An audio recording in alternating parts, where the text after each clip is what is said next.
This video outlines the steps on how to change the temporary directory of run-on server jobs.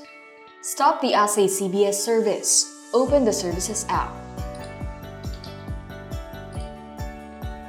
Select Ahsay Cloud Backup Suite. Then click Stop the service.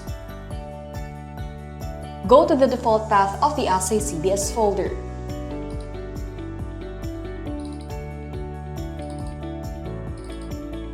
Double-click the configuration folder.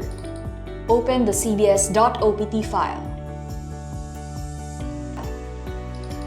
And add this parameter at the end of the file if it does not exist.